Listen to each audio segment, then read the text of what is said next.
प्रशांत किशोर जी सबके स्टार प्रचारक बनते हैं, सभी के लिए खड़े होते हैं। इनके स्टार प्रचारक कौन? हम लोग हैं, पूरी जनता है। उनको प्रचार करने किसी की क्या जरूरत है? यही जो भाजपा के जो उम्मीदवार दिए हैं उनको माध्यमा का 10वां पास है। बीजेपी के किला पे किसका राज होगा? बीजेपी के किला, ये बीजेपी का किला नहीं है, ये जनता किला उसको बनाया है बीजेपी का। ये जन स्वराज की आंधी है। आप प्रशांत किशोर जी नए जमाने के नए गांधी है।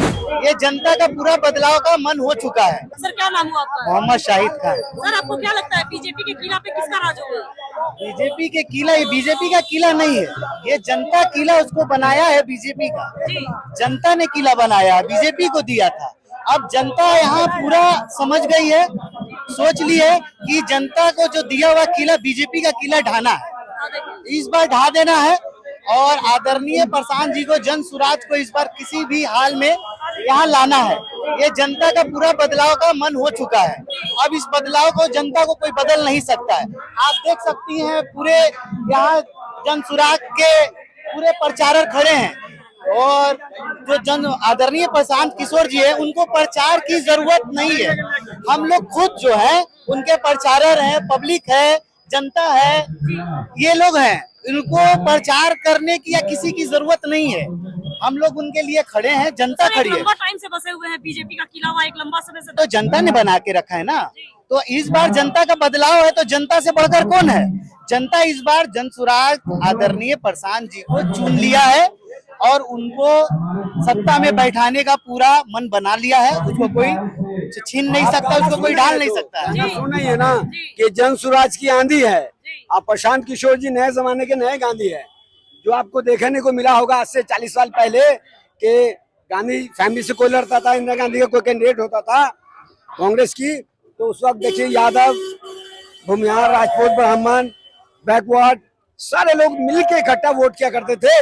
वो सेम जमाना फिर अब आने जा रहा है, वही चीज होगा फिर। अभी कोई नहीं है उनके आगे, समीकरण के कोई आगे नहीं। आप जनता का उमड़ा भीड़ देख सकते हैं, जनता का प्यार देख सकते हैं।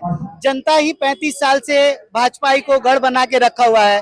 लोग बोलता है भाजपा का गढ़ है, भाजपा का गढ़ है कहाँ? जनता ने बनाया हुआ है। 3 कैंडिडेट है ना, देखा जाए तो आरजेडी भी है, बीजेपी है, प्रशांत किशोर जी, आप दे पाएंगे? जवाब नहीं दे पाएंगे। क्यों नहीं दे पाएंगे जवाब? अगर प्रशांत किशोर जी जवाब नहीं दे पाते हैं, ये लोग 35 साल से आदरणीय लालू प्रसाद जी का जब राज था तब से आरजेडी हुआ है, तब से वो लोग 1 नंबर 2 नंबर 3 नंबर में किसी में नहीं आ पाए, तो अब क्या आएंगे?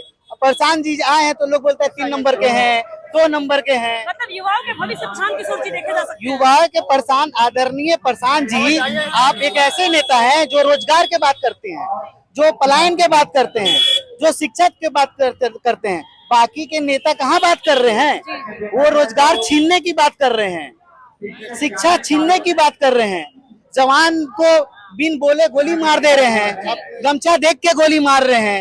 ये सरकार है, ये पूरी जाहिल की सरकार है। अच्छा आप एक बात बताइए, प्रशांत किशोर जी सबके स्टार प्रचारक बनते हैं, सभी के लिए खड़े होते हैं। इनके स्टार प्रचारक कौन? हम लोग हैं, पूरी जनता है।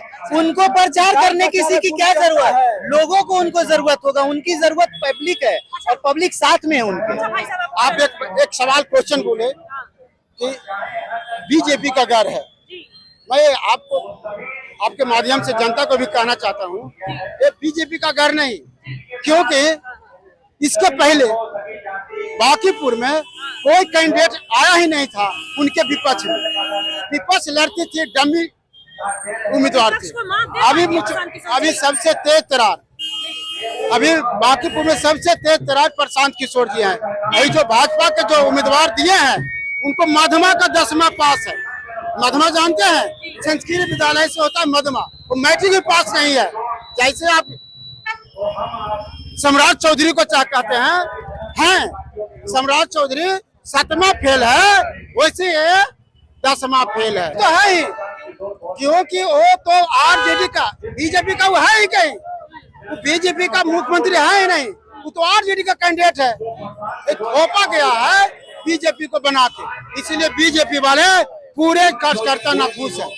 और उसके अलावा ये जो मिला बांकीपुर जो कैंडिडेट दिए हैं वो भी उससे भी खत्म है। उनको बोलने आया, वो कल भाषण दे रहे थे वो प्रधानमंत्री को चाय वाले बोलते हैं। अच्छा, एक तो बात विपक्ष बताइए, बोलना चाहिए। प्रशांत किशोर जी अगर इस सत्ता में आ जाते हैं, लगता है कि वो जीत गए तो क्या करेंगे? सबसे बड़ा ये बताइए सबसे कि बड़ा इससे जनता को- सिस्टम जो बदलेंगे, सिस्टम बदल जो देंगे। काम करने का है वो सिस्टम बदलेंगे। और सिस्टम पलायन की बात जरा बताइए। पलायन देखिए, पलायन कब रुकेगी?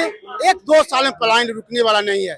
जब मेरी सरकार आएगी तो सिस्टम बदलेंगे। ये यहाँ बिहार में एक बड़ा बड़ा फैक्ट्री बैठाएंगे, बाहर के लोग को फैक्ट्री बैठाने के लाएंगे। जब बाहर के लोग हमारे बिहार में जब काम करने आएंगे तब समझे कि मेरा बिहार सुधर गया। अभी तक तो जो भी काम हो रहा है, 5 किलो अनाज हो रहा है, कच्ची नली हो रहा है, ये तो चलते रहेगा। मतलब युवा इनसे खुश हैं। ये बार तो पूरा खुश है। देखिए, प्रशांत किशोर जी से युवा पर खुश हैं और कह रहे हैं कि बीजेपी के किला में एंटर कर जाएंगे प्रशांत किशोर और इस बार ही उनके सर पे सजेगा ताज। तो बने रहिए ऐसे ही हमारे साथ और देखते रहिए स्टोरी बाय शर्मा जी। तब तक के लिए दीजिए हमें इजाजत। धन्यवाद।